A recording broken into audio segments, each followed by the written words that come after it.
저도 그렇지만 아마 우리 사랑하시는 성도님들도 매일매일 빠짐이 없이 하나님 앞에 간구하시는 것이 있을 겁니다. 그것은 바로 은혜입니다.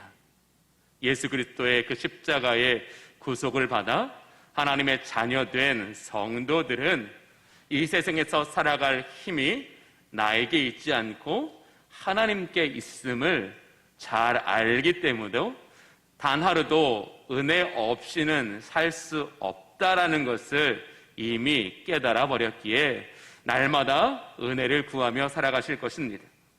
그런데 여러분들이 구하는 은혜의 내용을 혹시 살펴보신 적 있습니까? 나는 오늘 어떤 은혜를 하나님 앞에 구하고 있는가? 나는 어떤 은혜를 하나님 앞에 사모하고 있는가? 모두는 아니겠으나 상당 부분의 성도들은 하나님께 이러한 은혜를 구하는데 지금보다 나의 형편이 조금 더 나아지기를 간구하고 직면에 있는 어떤 고통이나 문제가 신속하게 해결되고 이 땅을 살아갈 때에 어떤 외부적인 어려움이나 시험을 당하지 않기 위해서 하나님의 보호와 하나님의 은총과 하나님의 은혜의 선물을 간구하는 아마 기도를 더 많이 드리실 것입니다. 이 세상을 살아가는 저와 여러분에게 하나님의 은혜는 필수적인 것이고 하나님의 은혜 없이는 이 세상의 삶은 어려운 것도 우리는 다 알고 있습니다. 그러나 하나님께서 성경을 통해서 저와 여러분에게 세상적인 은혜만 구해라 라고 말씀하시지 않습니다. 오늘 바울은 이 본문을 통해서 하나님께서 성도들에게 원하시는 은혜가 무엇이냐, 이제 예수 그리스도로 말미암아 새 생명을 얻고 그리스도와 연합된 삶을 살고자 하는 성도들이라면 그들이 하나님께 구해야 될 이제 은혜는 이제 조금 달라져야 된다. 이 은혜의 넓이가 넓어지고 은혜의 깊이가 깊어져서 은혜의 다스림을 받는 인생이 되어야 한다라는 것을 오늘 본문을 통해서 강조하고 있습니다. 오늘 본문 14절을 보겠습니다. 죄가 너희를 주장하지 못하리니 이는 너희가 법 아래 있지 아니하고 라고 말하고 있습니다. 이스라엘 민족이 율법 아래 있을 때에는 그 율법으로 말미암아 죄가 그들을 주장했다라고 이야기하고 있습니다. 본문에 주장하다라는 이 단어는 다스리다라는 거예요. 즉, 이 율법 아래 있던 이스라엘 민족은 죄의 다스림을 받아서 그들의 인생은 영원한 형벌, 영원한 죽음을 향하여 나아갈 수밖에 없었다라는 것을 강조하면서 그렇게 영원한 죄와 영원한 형벌과 영원한 죽음 가운데로 나아가던 우리들을 하나님께서 그 아들 예수 그리스도의 그 십자가의 보혈로 구원하여 새 생명을 얻게 하여 주셨다라는 것을 강조하면서 이제 그 새 생명을 얻은 자들은 이제 죄 아래가 아닌 은혜 아래서 살아가는 삶이 되었다라는 것을 강조하고 있는 것입니다. 즉, 우리가 예수 그리스도를 믿은 그 이후에도 여전히 이 자신의 행위로서 하나님 앞에 구원이나 상급을 얻으려고 하는 자들은 여전히 죄 아래 있지만 이제 우리의 구원이 인간의 행위로서가 아니라 하나님께서 은혜로 주신 믿음이라는 선물이라는 것으로 우리가 구원을 받을 수 있다는 것과 그래서 이제는 우리가 율법의 어떤 요구도 이제는 이루지 않아도 된다는 것을 확신하는 사람들은 이제 더 이상 죄 아래가 아닌 은혜 아래 살아가고 있다, 살게 되었다라는 것을 오늘 본문을 통해서 강조하고 있는 것입니다. 즉, 오늘 사도 바울은 우리에게 무엇을 구하라고 말씀하십니까? 어떤 은혜를 구하라고 말씀하십니까? 은혜 아래 살아갈 수 있기를 구하라는 거예요. 예수 그리스도로 말미암아 새 생명을 얻어 그리스도 예수와 연합된 삶을 살아가는 사람들은 우리의 인생의 전 과정이 은혜 아래 있기를 간절히 기도해야 한다라는 것입니다. 우리는 사순절 기간 동안에 예수로 다시 살기라는 주제를 가지고 6번의 시리즈를 설교를 하고 있습니다. 그래서 예수로 다시 사는 삶이란 무엇인가? 그 첫 번째, 새 생명으로 사는 삶이다. 우리는 날마다 이 죄와 어둠의 권세를 향하여 나는 이제 예수 그리스도로 말미암아 죄와 사망의 몸에서 생명의 몸으로 구원을 얻었음을 선포하면서 이제 내가 사는 것은 예수 그리스도로 말미암아 사는 것이다 라는 것을 날마다 믿음으로 고백하며 새 생명으로 사는 것, 그게 예수로 다시 사는 삶이다. 두 번째는 우리에게 새 생명을 주신 그분의 거룩하신 뜻은 우리가 그리스도와 연합된 삶을 살아가는 것이기 때문에 우리는 날마다 주신 새 생명을 통해서 예수 그리스도와 연합된 그 삶을 살기를 힘쓰는 것, 그것이 바로 예수로 다시 사는 것. 오늘은 그 세 번째, 예수 그리스도로 말미암아 새 생명을 얻어 예수 그리스도와 연합된 삶을 살고자 하는 사람들은 반드시 어디에서 살아가야 된다고요? 은혜 아래에서 살아가야 된다라고 이야기하고 있습니다. 즉 성도들이 세상 아래, 죄 아래 살아갈 때에는 우리의 인생의 길이 보이지 않고 우리의 인생의 과정 가운데 하나님의 섭리가 깨달아지지 않아서 우리도 하나님의 그 선하시고 온전하신 뜻을 향하여 믿음으로 응답할 수도 없고 그 길을 기쁨으로 순종할 수도 없지만, 우리가 은혜 아래 있게 된다면 우리는 환경이나 과정을 초월하여 우리를 그리스도 예수 안에서 그 은혜의 무한한 것으로 우리를 이끌어 가시는 주님의 사랑을 의지하며 살아갈 수 있다라는 것입니다. 즉 똑같은 환경을 살지만 죄 아래에 있는 사람은 육신의 불평과 원망을 통해서 육신의 요구를 위해 살아가지만, 은혜 아래에 있는 사람들은 그 속에 하나님의 주권을 인정하고 하나님의 섭리를 발견하고 하나님의 은혜를 자신의 연약한 육체에 채워 온전히 하나님이 기뻐하시는 삶을 살아가고자 한다라는 거예요.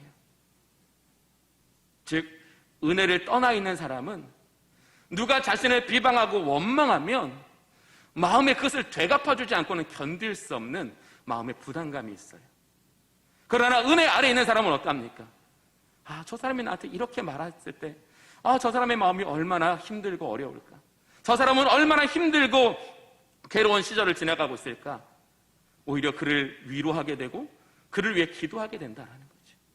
즉 어떤 동일한 상황 가운데 은혜를 떠나 있는 사람과 은혜 아래에 있는 사람의 반응과 행동은 달라져서 이것이 조금씩 쌓이면 결국 은혜를 벗어난 사람의 삶은 예수를 믿지만 정말로 하나님의 섭리도 하나님의 다스리심도 하나님의 능력도 없는 삶을 살지만, 은혜 아래에 있는 사람은 어디에 있든지 무엇을 하든지 그를 통하여 예수가 드러나고 그를 통해 예수의 능력이 그의 인생을 온전히 세워가시는 것을 경험할 수 있다는 거예요. 그 증거로 우리 주님은 저와 여러분에게 요셉의 인생을 선물로 주셨습니다. 요셉은 형들의 미움을 받아 애굽의 보디발의 집에 팔렸습니다. 기가 막힌 일이지요.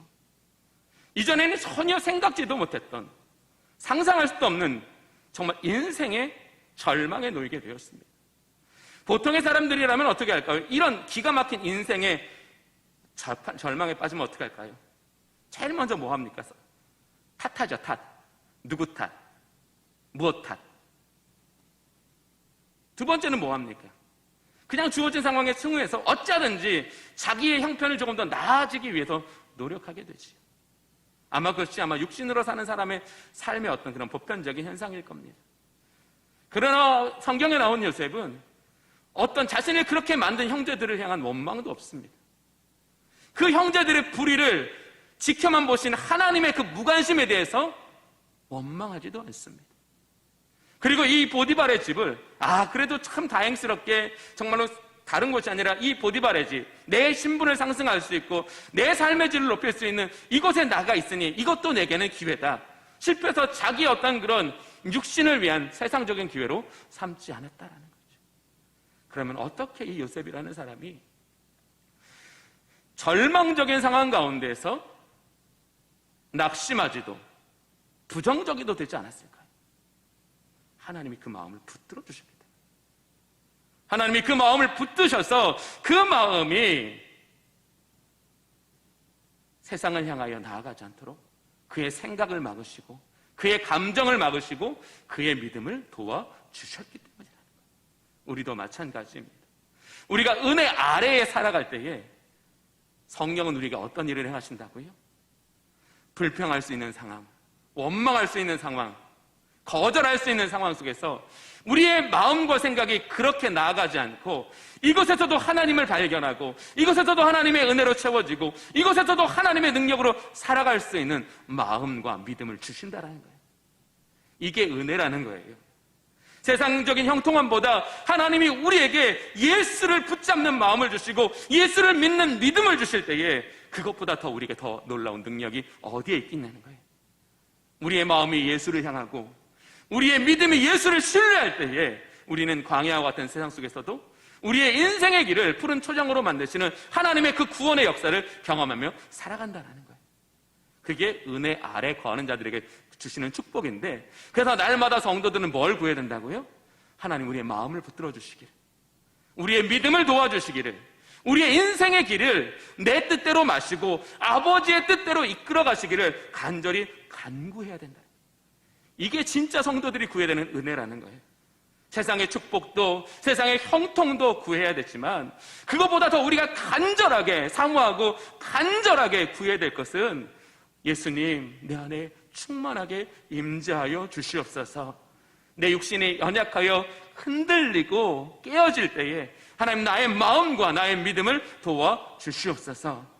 하나님 어떠한 순간에도 내게 새 생명을 주셔서 그리스도 예수와 연합된 삶을 살게 하시기 위해서 주여 내게 예수 그리스도를 깊이 경험할 수 있는 은혜를 베풀어 주시옵소서. 간구해요. 우리는요, 하나님께서 은혜를 주시면 내가 원하는 일이 잘 되고 내가 생각하는 것이 잘 풀려서 세상적으로 더 높아진다고 생각해요. 즉 은혜는 우리를 어느 곳으로 데리고 간다고요? 세상의 형통으로 이끌어 간다고 생각해요. 그러나 성경이 말씀하시는 은혜는요, 우리를 예수 안으로 이끌어 가십니다. 정말 성경이 우리에게 은혜의 충만함을 받아라, 은혜 아래 살아가라 라고 하는 것은 우리의 인생의 방향을 오직 예수 그리스도 안으로 나아가게 하시는 거예요. 왜? 예수 그리스도가 우리의 삶의 원천이시기 때문에. 우리 주님은 우리의 마르지 않는 샘물이고 다시 목마르지 않는 영혼의 샘물이시기 때문에 그러합니다. 성령은 우리에게 은혜를 주셔서 우리가 예수 안으로 들어갑니다. 그래서 예수의 성품을 배우고 예수의 능력을 배우고 예수의 삶을 배움으로써 우리의 삶이 예수 그리스도를 드러내는 인생, 예수의 능력으로 살아가는 인생 되게 하시기 위해서 우리에게 은혜를 베풀어 주신다는 거예요. 이제 우리는 어떻게 은혜를 구해야 된다고요? 하나님, 나로 하여금 하나님 예수 안으로 나아가게 하여 주시옵소서.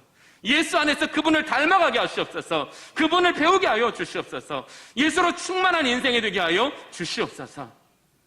예수로 충만한 게 진짜 강하다라는 거예요. 인간의 아무리 강한 지식과 능력은 정말로 부족하고 보잘것없을 때가 많이 있지요. 그러나 예수가 그 인생 가운데 충만하게 들어오고 그 영혼 가운데 충만하게 들어온 사람은요, 40에 하나 감한 매를 3번 이상 맞고 톱으로 썰리고 어떤 위험을 받아도 절대 쓰러지지 않습니다. 하는 그런 은혜의 삶을 살게 하시기 위해서 저와 여러분에게 은혜 아래서 살아가게 하신다라고 하시는 것입니다. 이제 우리는 성경을 통해서 왜 은혜 아래 살아가야 되는지 그것을 함께 알아보기를 원합니다. 첫 번째, 우리가 은혜 아래 살아가야 될 이유는 때를 따라 돕는 은혜를 얻기 위해서입니다. 히브리서 4장 16절에 이렇게 말씀하십니다. 그러므로 우리는 긍휼하심을 받고 때를 따라 돕는 은혜를 얻기 위하여 여호와 은혜의 보좌 앞에 담대히 나아갈 것이니라. 은혜 아래 거하는 사람은 그 은혜의 보좌 앞으로 나아가 때를 따라 도우시는 하나님의 은혜를 힘입어 살아야 된다는 거예요. 즉 우리의 인생에 은혜의 보좌가 열려있는 것보다 더 큰 지혜가 없다라는 거예요. 더 큰 능력이 없다는 거예요. 더 큰 소망이 없다라는 거예요. 저는 우리 주님의 모든 성도님들이 여러분 앞에 열어놓으신 그 은혜의 보좌 앞으로 나아가시는 축복이 있으시기를 원합니다. 여러분이 은혜의 보좌 앞에 여러분의 고민 맡기십시오. 여러분의 문제 맡기십시오. 해결할 수 없는 건 맡기십시오. 하나님이 가장 완전하게 그 일을 여러분의 인생에 유익되게 하여 주실 줄로 믿습니다. 전 분명히 유익되게 하신다고 했지 모든 걸 해결하신다고 안 했어요. 그렇죠? 왜냐하면 우리가 구하는 것, 그게 과연 우리에게 가장 좋은 걸까요? 우리의 인생에 꼭 필요한 걸까요? 없어서는 안 될 걸까요? 과연 연약한 우리의 인간의 지식이 자식에게 필요한 완벽한 것을 깨달을까요? 그것을 구할까요? 구하지 못해요. 우리도 그렇잖아요. 지나온 순간 되돌아보면 내가 왜 어리석게 그런 기도를 했지? 왜 하나님 앞에 이렇게 때를 썼지? 이런 후회할 때 많이 있잖아요. 그런 것처럼 우리는 하나님 앞에 간구하지만 우리가 하나님 앞에 간구하는 그 내용은 완전하지 않아요. 그래서 우리는 어떻게 응답하심을 구해야 돼요? 하나님의 완전하신 지혜의 응답을 구해야 되는 거예요. 하나님, 비록 제가 이렇게 구한다 할지라도 주의 응답은 하나님의 완전하신 지혜와 섭리 안에 제게 주어지기를 원합니다. 하나님, 내가 그것을 순종할 수 있는 은혜를 주십시오. 따라 나아갈 수 있는 은혜를 주십시오. 우리에게 생명의 길을 열어놓으셨지만 우리가 그 생명의 길을 보고서도 가지 않으면 그 생명의 길은 우리에게 유익이 되지 않는 거예요. 우리가 생명의 길을 우리에게 놓여주셨다라면 우리가 그 생명의 길을 걸어갈 수 있는 능력을 구하고 우리가 거기서 벗어나지 않을 수 있는 은혜를 구할 때에 우리의 삶은 주 안에서 든든히 세워져 갈 줄로 믿습니다. 이제 우리는 무엇을 구해야 돼요? 첫 번째, 은혜의 보좌 앞에 나아가기를 구해야 되고요. 그 은혜의 보좌 앞에서 그 은혜의 깊이가 열려지기를 기도해야 돼요. 하나님, 내게 그 은혜의 깊이를 알게 하여 주시옵소서. 지나온 모든 세월들 돌아보니 그 어느 것 하나 주의 손길 안 미친 거 전혀 없네. 모든 것 다 기쁘셨습니까? 모든 것 다 환영할 만하셨습니까? 어떨 때는 이해할 수 없고 어떨 때는 수용되지 않아 하나님 앞에 몸부림쳤던 기억들 다 있으시잖아요. 하나님, 저 사람은 저렇게 예수 저 사람은 저렇게 잘 되고 형통한데 하나님, 왜 나는 이렇게 형통하지 않습니까? 나는 왜 고난이 연속됩니까? 사실 우리는 인생은 그렇지 않나요? 그런데 지나간 세월들을 보내고 나 보니까 그 은혜는 내게 필수적인 은혜였다라는 거죠. 가장 나를 잘 아시는 하나님께서 나를 온전케 하시기 위한 하나님의 놀라우신 은총이었다라는 거죠. 우리는 날마다 그 은혜의 깊이를 깨달아야 돼요. 하나님, 나의 오늘이 주의 은혜 안에 속한 것임을 감사하게 하여 주시옵소서. 그것이 고난이든 그것이 평안이든 그것이 기쁨이든 나를 가장 잘 아시는 하나님께서 내게 주신 것을 신뢰하게 하여 주시옵소서. 저도 매일 아침에 제일 처음 드리는 기도가 그거예요. 주님을 신뢰합니다. 주님을 신뢰한다라는 것은 주님이 내게 주시는 고통도 신뢰합니다라는 거예요. 내가 이해할 수 없는 주님의 방법도 신뢰한다라는 거예요. 나는 이해가 되지 않지만 하나님의 방법은 완전하고 하나님의 목적은 의로우시기 때문에 하나님의 그 온전하신 방법과 의로우신 목적이 성취하시는 것은 내 인생의 가장 아름다운 것이기 때문에 우리는 그 은혜의 깊이를 깨닫기 위해서 간구해야 됩니다. 왜 나를 오늘 여기에 두셨는지, 왜 나에게 이 일을 맡겨주셔서 사람들이 기뻐하지도 않고 도와주지도 않고 외롭고 쓸쓸히 정말로 이거 언제 때려쳐야 되나, 이거 언제 그만둬야 되나, 이런 마음이 막 불쑥불쑥 일어나는 그 일을 왜 내게 두셨는지, 그것을 깨닫는 순간 우리는 이런 고백을 드립니다. 나의 나된 것은 하나님의 은혜라. 사도 바울이 왜 위대한 사명의 삶을 살았습니까? 그를 그 되게 하신 하나님의 은혜를 경험했고 순종했기 때문에 그래요. 그가 하나님의 은혜를 놓치고 살았다면 그의 인생에는 위대한 선교의 사역이 없었을 겁니다. 그러나 그는 매일매일 무엇을 했어요? 주의 은혜에 날마다 나아가 그 은혜의 샘물에서 자신의 영혼을 온전케 하시는 그 하나님의 은혜를 풍성하게 얻었기 때문에 그는 끝까지 자신의 달려갈 길을 다 갈 수 있었다라는 것입니다. 왜 우리가 때를 따라 돕는 은혜라는 것을 구체적으로 생각하나요? 하나님이 저와 여러분에게 때를 두셨다라는 거예요. 그렇죠? 때를 두셨다라는 거예요. 심을 때가 있으면 거둘 때가 있고 또 김맬 때가 있어요. 그런데 우리가 그 인생의 때를 분별하여 그 인생의 때에 하나님 앞에 우리가 겸손하고 순종하여 오직 주의 얼굴을 구할 때마다 우리는 내 속에서 그리스도의 영이 나를 그 일에 충실하게 하고 나로 그 일에 능동적이게 하심으로써 하나님께서 은혜 안의 삶을 살아가게 도와주신다라는 거예요. 사랑하는 우리 성도 여러분, 하나님은 완전한 농부이신 줄로 믿습니다. 우리는 그 밭에 남은 그 밭에 심기운 하나님의 나무입니다. 우리를 가꾸어 가시는 하나님의 열심, 하나님의 방법, 하나님의 때는 절대로 틀리지 않습니다. 그래서 우리는 매일매일 뭘 구해요? 은혜의 깊이를 구하세요. 주님, 오늘 내게 찾아오셔서 내게 이 은혜의 깊이를 깨닫게 하여 주사 나로 하여금 이 은혜 앞에 믿음으로 순종하게 하여 주시옵소서. 기쁨으로 하나님 앞에 이 길을 걷게 하여 주시옵소서. 그리고 나면 우리는 우리의 인생의 길이 얼마나 정금처럼 하나님의 손이 우리를 정결하게 하시고 존귀하게 하셨는가를 깨닫게 하신다는 거예요. 두 번째, 왜 우리가 은혜 아래에 있어야 되냐면 은혜 아래에 있는 사람은 강하기 때문입니다. 디모데후서 2장 1절을 보면 이렇게 말씀하십니다. 내 아들아, 그러므로 너는 그리스도 안에 있는 은혜 가운데서 강하고 라고 말하고 있어요.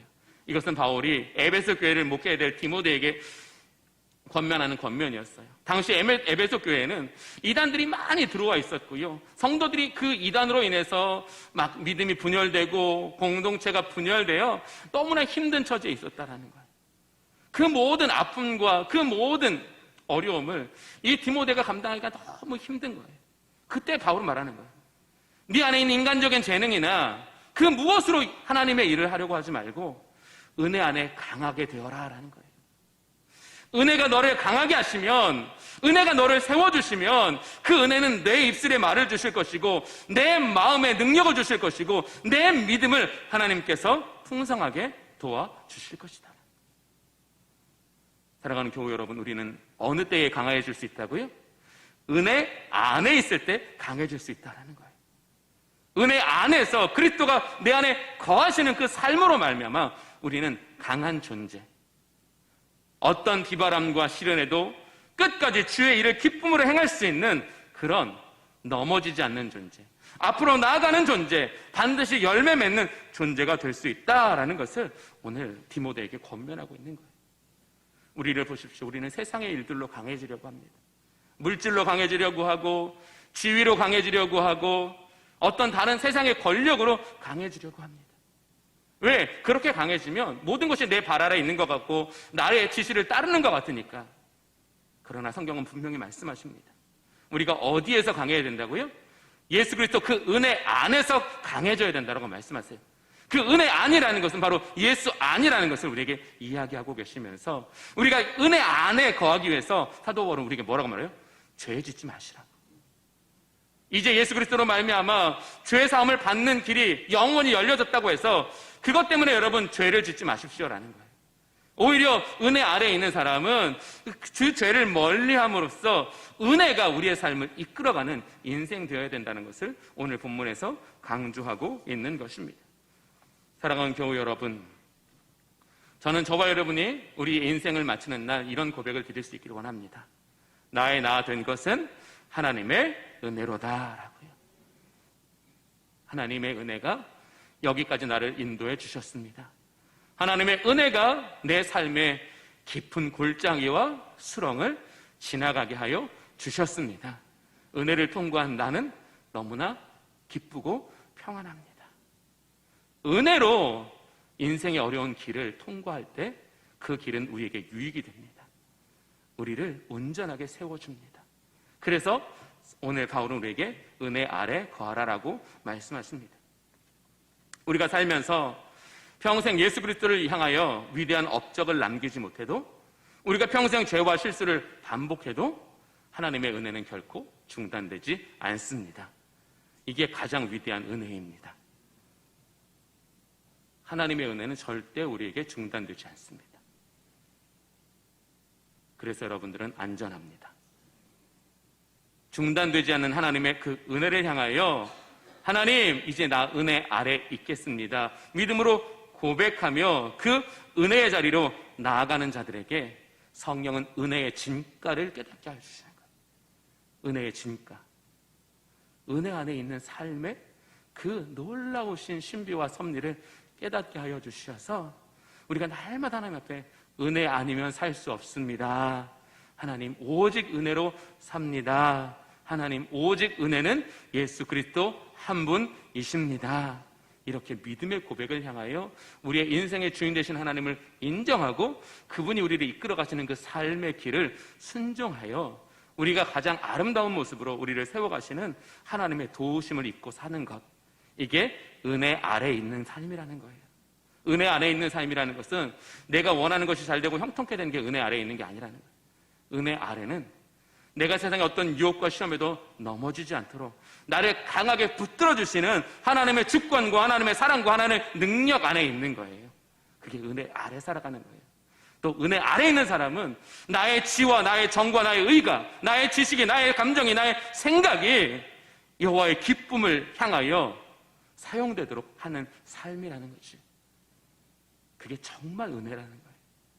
내게 주신 감정이 누군가를 미워하고 원망하는 데 사용되는 게 아니라 사랑하고 용납하고 불쌍히 여기고 긍휼히 여길 때, 여러분, 그게 우리에게 행복인 줄로 믿습니다. 그때 우리의 삶에 평안이 들어와요. 그때 내 지식, 내 감정, 나의 모든 것 주님이 은혜로 사용해 주실 때 내 인생은 가장 위대한 삶을 살아낼 수 있습니다.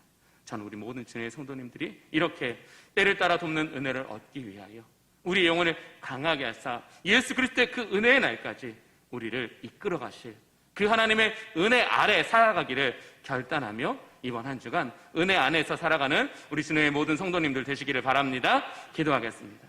좋으신 아버지 하나님, 사랑하시는 성도들에게 새 생명을 주시고 그들이 예수 그리스도와 연합된 삶을 살게 하시기 위하여 은혜 아래에 거하게 하시니 감사를 드립니다. 우리 사랑하는 모든 주님의 성도들은 은혜 아래에 거하기 위하여 은혜의 보좌 앞으로 나가게 하여 주시옵소서. 때를 따라 도우시는 은혜를 힘입어 살아가게 하여 주시옵소서. 은혜 아래서 강하여지게 하여 주시옵소서. 요셉처럼 어떤 환경적인 어려움과 인간관계의 시련 속에서도 오직 하나님의 뜻을 향하여 하나님의 영광을 향하여 나아갈 수 있도록 하나님이여 은혜 가운데 붙잡아 주시옵소서. 하나님 아버지, 은혜 아래 살아가기 위하여 하나님 앞에 모든 것을 의탁하고 주의 얼굴을 구하는 사랑하는 성도들을 주님 기뻐 받아주시고, 하나님 저들이 약할 때라도, 저들이 구하지 못할 때라도 하나님의 은혜가 저들과 항상 함께 계셔서 하나님이 원 한 주간 하나님이여 힘든 이 세상 속에서도 그 입술에 찬송이 있고 그 입술에 감사가 있고 그 입술에 기쁨이 있는 복된 나날 되게 하여 주시옵소서. 예수 그리스도의 이름으로 기도하옵나이다. 아멘.